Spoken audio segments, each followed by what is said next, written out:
रामपुरा नाम का एक छोटा सा गांव, लेकिन खुशहाल गांव था। दीदी, मैंने अपने माता पिता को खूब ढूंढा, लेकिन वो मुझे कहीं नहीं दिख रहे हैं। जब मैं स्कूल से आई तो वो मुझे कहीं दिखाई नहीं दिए।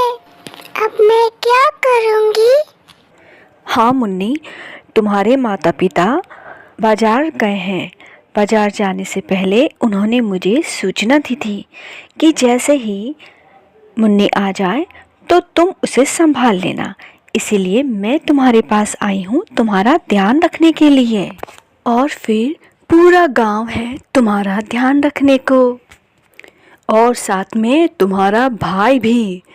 देखो, मैं भी तो हूँ तुम्हारे साथ। सुना है पास ही के गांव में एक लंबी नाक वाली चुड़ैल रहती है। कहीं वो वहीं तो नहीं फंस गए? हाँ, हो सकता है।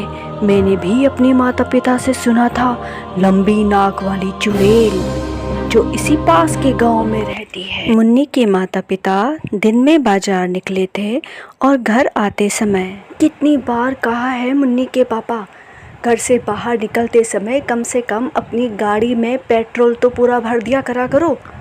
भाग्यवान, मैंने माना मुझसे गलती हो गई, लेकिन अब क्या कर सकते हैं।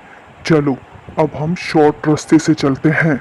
मुझे सब पता है, ये है वो शॉर्टकट रास्ता। चलो आओ मेरे पीछे पीछे। अरे कहाँ चलिए, इस जंगल में छोड़कर मुझे अकेले अकेले। मैं भी आई, रुको तो सही। एक बात कह देती हूँ तुमसे, रात हो चुकी है। मेरी बच्ची बेचारी भूखी प्यासी घर में अकेली है और हम दोनों यहाँ जंगल में बैठे। एक तो मुझे डर लग रहा है। तुम्हें पता है इस जंगल में एक लंबी नाक वाली चुड़ैल भी रहती है। देखो उसका घर, वो मुझे सामने ही दिख रहा है। मैं हूं ना तुम्हारे साथ, हम उसी घर में चलते हैं। अरे तुम बच्चों, इतनी रात को यहाँ क्या कर रहे हो इतने घने जंगल में? आओ अंदर आओ, मैं खाना ही खा रही थी, तुम भी खा लो। अब बुढ़िया, थोड़ा बहुत खाना है, ज़्यादा नहीं है। आप इस जंगल में क्या कर रही हैं? क्या आपको डर नहीं लगता? कौन छोड़ गया है आपको इस जंगल में? आप तो मुझे एक भली औरत लग रही है।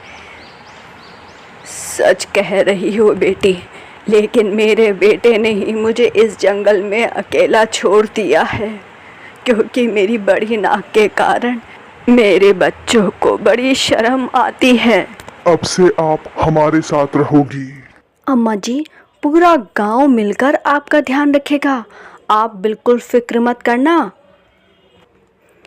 यूँ समझो जैसे बस आप अपने किसी दूसरे घर में ही आई हो।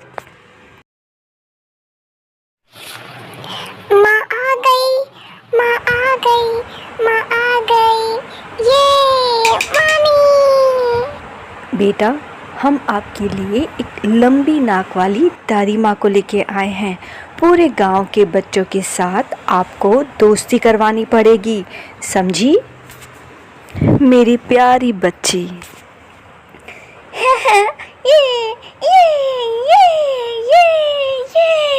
पिंकी, इतना उछल क्यों रही हो?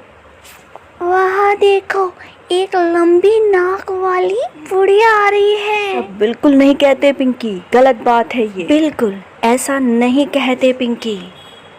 मेरे प्यारे दोस्तों, आज इनसे मिलो। ये है हमारी दादी, हमारे घर का और हमारे गांव का एक नया सदस्य है। लंबी नाक वाली दादी, लेकिन प्यारी दादी। बच्चों, मैं हूँ तुम्हारी नई दादी, पूरे गांव की नई दादी। आज से तुम मेरी जिम्मेदारी, कहानी सुनना, मेरे साथ खेलना, ठीक है? फिर क्या था, अब दादी की जिम्मेदारी थी पूरे गांव के बच्चों को एक पेड़ के नीचे बुलाकर कहानी सुनाना, वो भी अच्छी वाली कहानी सुनाना। और भी हमारी कहानियों से जुड़ने के लिए हमें लाइक, शेयर और सब्सक्राइब करें।